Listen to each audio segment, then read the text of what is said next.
Next on Currents News, building the church in Brooklyn and Queens to serve Catholics yet to be born. Up next, the latest developments in the Generations of Faith campaign. An enormous crowd of today's younger generation joins the Pope. They're getting ready for a crucial meeting that could shape the future of the church. Elvis Presley was more than the king of rock and roll. Tonight, two Brooklynites talk about his faith. Plus, a birthday girl reaches an extraordinary milestone, and she's sitting in front of a cross as she celebrates. The news starts right now.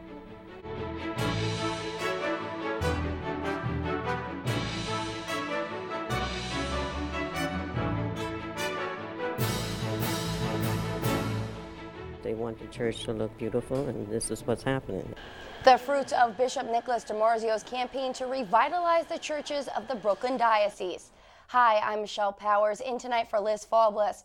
A major drive to revitalize the churches where Catholics will worship for generations to come is underway in Brooklyn and Queens. The campaign is called Generations of Faith, and so much is being accomplished. Currents News' Tim Harfman is here with the latest on one project that covers more than a century. Michelle, to commemorate the parish's 125th anniversary, Brooklyn's Immaculate Heart of Mary Church is receiving a full renovation. Through Bishop DiMarzio's capital campaign, generous parishioners are restoring the worship space and their faith. Worshippers at Brooklyn's Immaculate Heart of Mary say the light blue, well-lit walls in the rectory's basement is a stark contrast from attending Mass inside the Windsor Terrace Church. When I first came to the church, it was dank. Now donations from generous parishioners are helping to renovate the church. The paint may have faded over the years, but the need to strengthen the Catholic faith hasn't. We are the church, and if we don't fund it and if we don't participate, there is no more church. So as far as I'm concerned, it's really important that this church and other churches are here for my children and my grandchildren and generations to come. Donations are thanks to Bishop DiMarzio's diocesan-wide Generations of Faith campaign.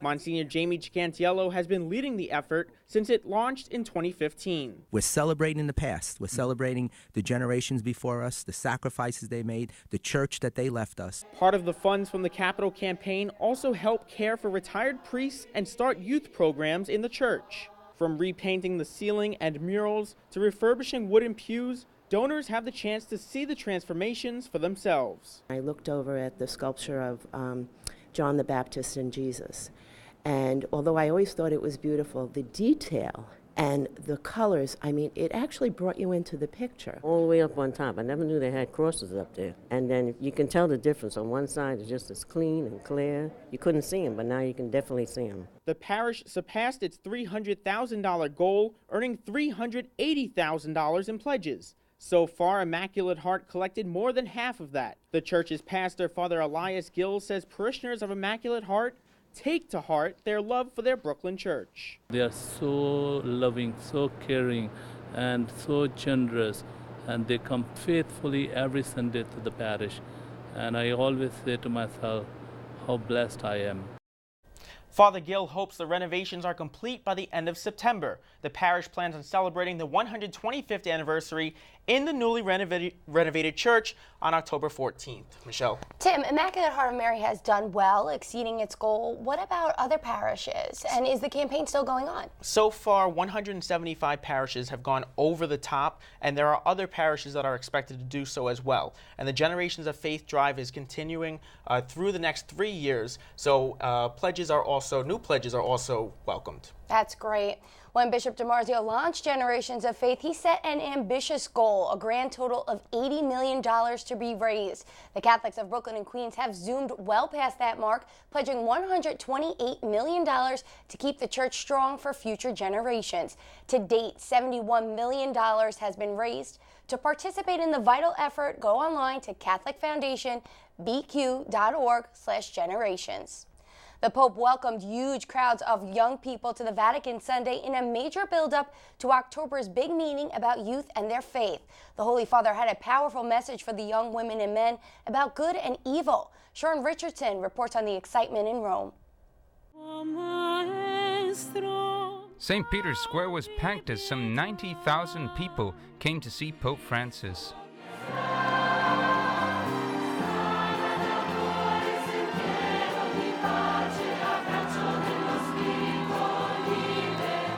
The Pope ended the meeting with young Italians that began the previous evening at Circus Massimo in Rome. He passed through St. Peter's Square on the Pope-mobile, greeting and blessing the people.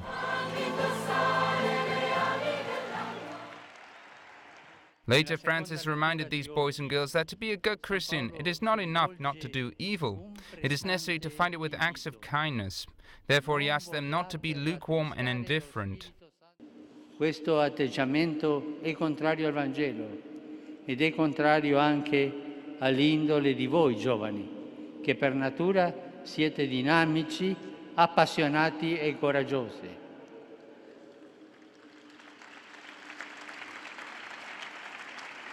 Ricordate questo e se lo ricordate possiamo ripeterlo insieme.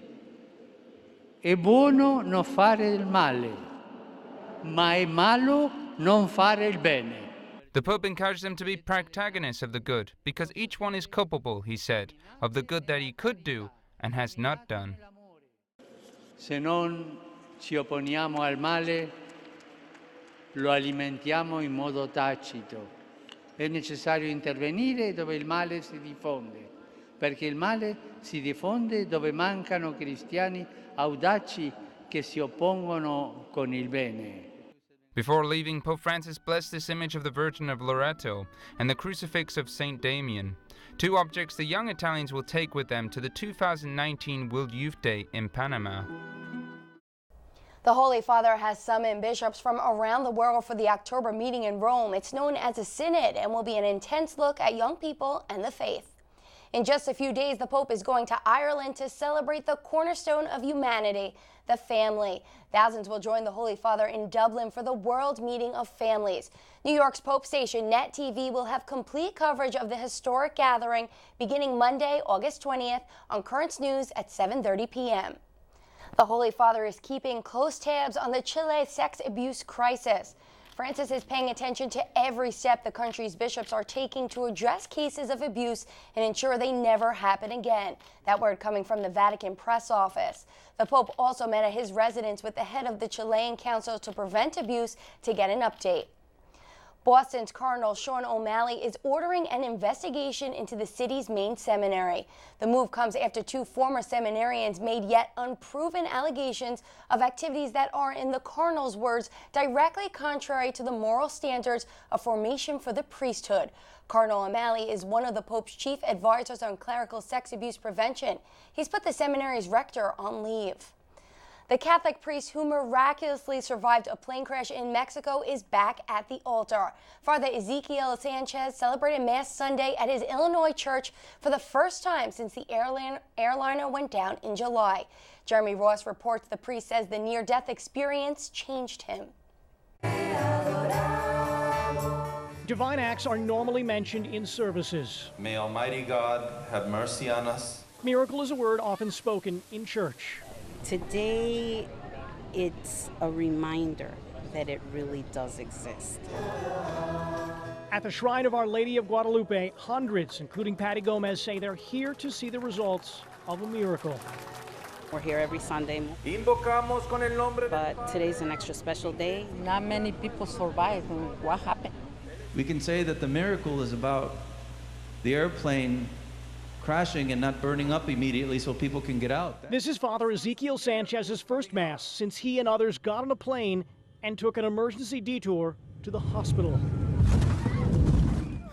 103 people were on an Aeromexico jetliner when it struck the ground July 31st. While most were injured and the scene looked horrific, all lived following the impact.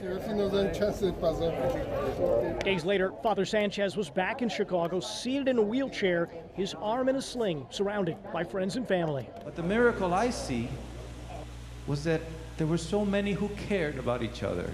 Now back on his feet and sharing a sermon of survival, his arm continues to heal, as does a handful of his congregation. Besides a miracle, there really is no other explanation. Sandra Alarcon survived the crash as well, adding it has changed how she lives life and wouldn't miss this service as a result.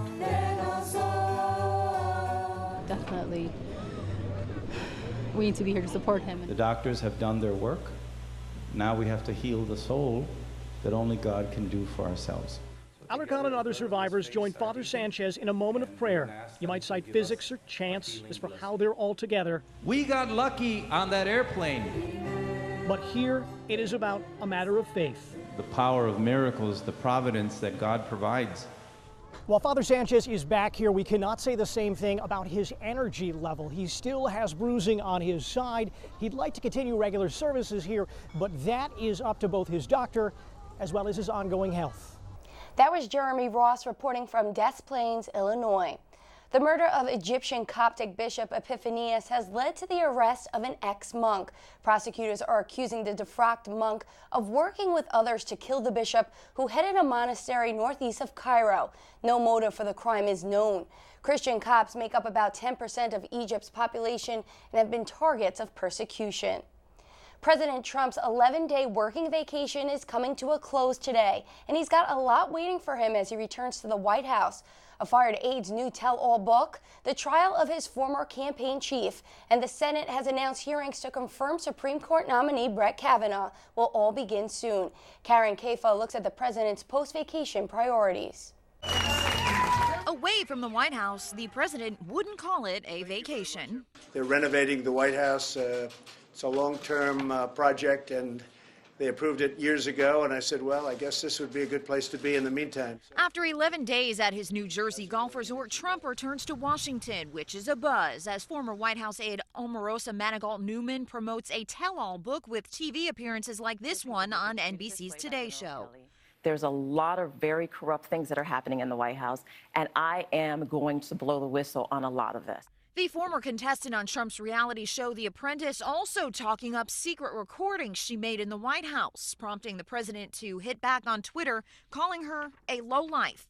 The drama comes as Trump's legal team negotiates terms of a potential sit-down with special counsel Robert Mueller's team. And as Mueller's prosecutors wind down their case against former Trump campaign chairman Paul Manafort on bank and tax fraud charges unrelated to the 2016 campaign, the first court test of the Russia probe.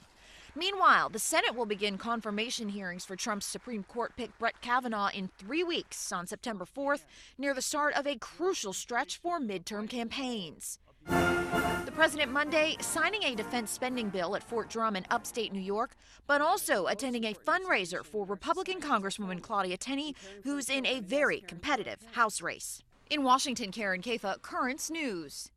An FBI agent who bashed President Trump in text messages has been fired. Peter Strzok had played a lead role in both the Mueller-Russia investigation and the Hillary Clinton email case. Strzok spent 2 decades with the Bureau. The president has called him a disgrace to our country. The two Koreas are scheduling a new summit to tackle the tough issue of dismantling North Korea's nuclear weapons. The South President Moon Jae-in will visit Kim Jong-un in his capital Pyongyang next month. There has been friction between the United States and North Korea over the future of the North's nuclear program. There's a lot more news headed your way. A new play about Elvis Presley is set for off-Broadway. We'll hear from the Brooklyn playwright and the show's star about the King's faith. Good news about the battle to conquer the deadly California wildfires. And the latest on the Queen of Soul, Aretha Franklin. She's in a major battle of her own. Do you have a story idea? Is something happening in your parish we should know about? We want to hear from you. Keep this email handy. newstips@desalesmedia.org. Email us. We'll be right back.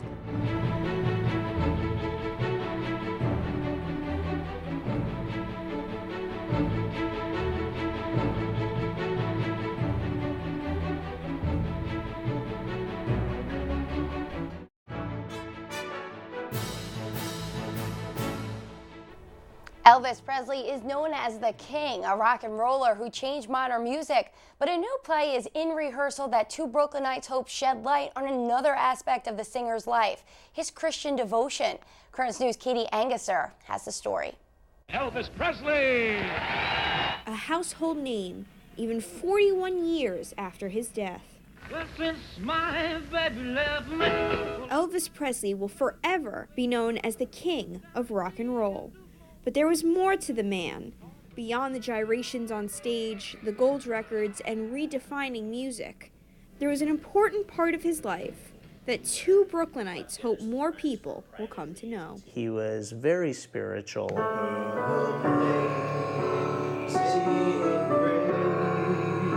Mark Macias is the author of a new play, The King, The Final Hours, rehearsing several scenes Saturday in his Bedford-Stuyvesant home. God, you hear me? The story explores the Memphis singer's final moments as Elvis comes to grips with his mortality. That's when he speaks to God and apologizes for not using his talents for God.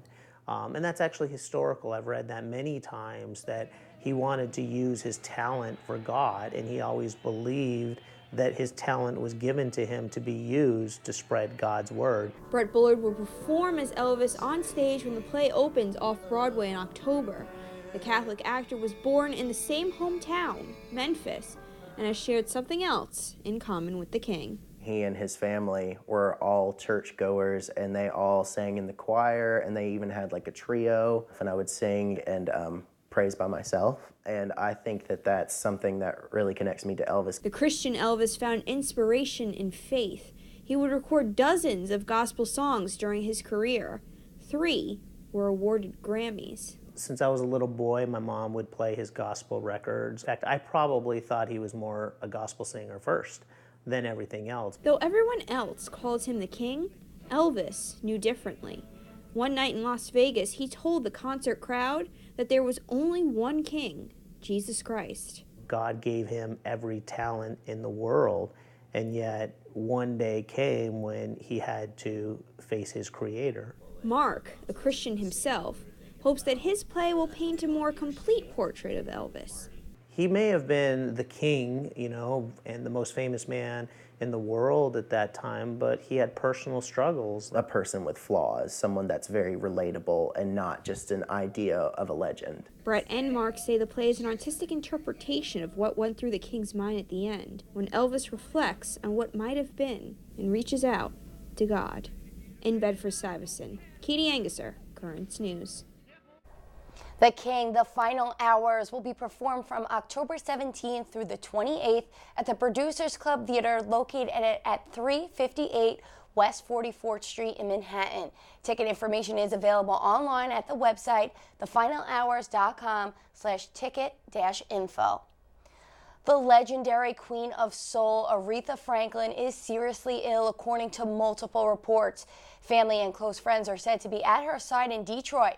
Relatives are asking for prayers. Aretha canceled planned concerts earlier this year after doctors ordered her to rest. The winner of 18 Grammy Awards, Aretha Franklin, is 76 years old.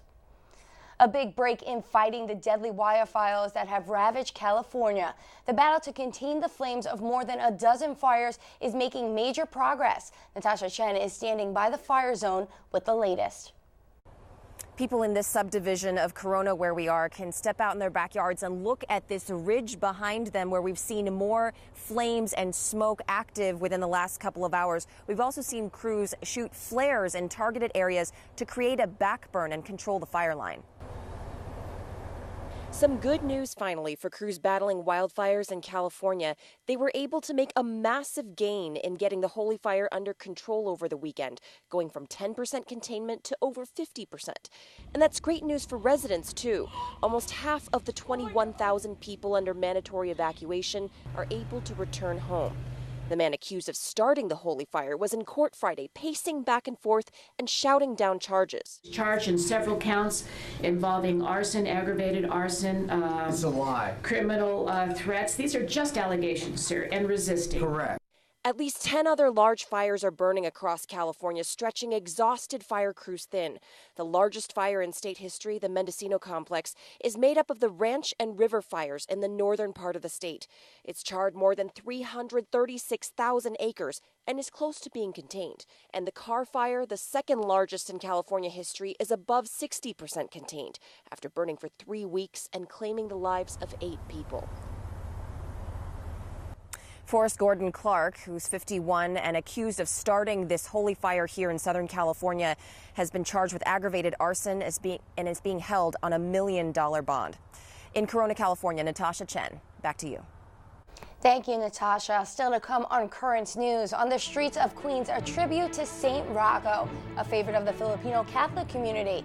And she's seen more history than almost anyone. Tonight, she celebrates an extraordinary moment in her life and has some secrets to tell. We'll be right back.